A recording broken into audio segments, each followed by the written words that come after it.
Bobbin কেসে কীভাবে সুতো পরাতে হয় বা মেশিনে কীভাবে সুতো পরাতে হয় দেখাচ্ছি। এভাবে একটা সুতোর গুটি নিয়ে সুতোর স্ট্যান্ডে ভরে নিতে হবে। ববিন কেসটি নিয়ে একটু ঘুরিয়ে পেঁচিয়ে নিতে হবে। তারপর হাতের কাছে যা থাকবে গুণসূচের মতো বা সরু মতো হুইলটি ঘুরিয়ে নিয়ে প্যাডেলটা সমান মতো প্যাডেলটা করে টান করে সুতোটা ধরে ববিন কেসে এইভাবে সুতোটা ভরিয়ে নেব।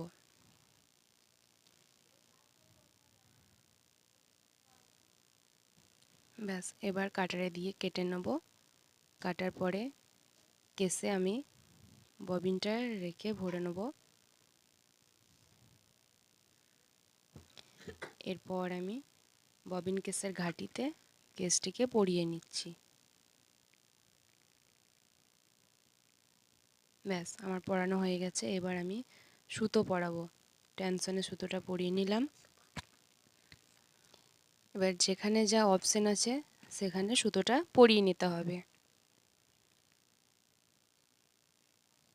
নিচেকার পোর্শনটাও পরিয়ে নিচ্ছি। এরপর সূচের মধ্যে সুতোটা ভালো করে পরিয়ে নেব।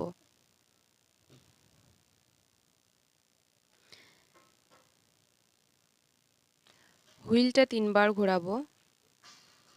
3বার ঘোরানো হয়ে গেলে আমার নিচেকার সুতোটা উঠে চলে আসবে। এই যে সুতোটা চলে এসছে। এবার হাতের কাছে যে কোনো একটা কামিজ থাকলে সেলাইটা করে দেখে নিতে হবে যে সেলাইটা ঠিকঠাক হচ্ছে নাকি।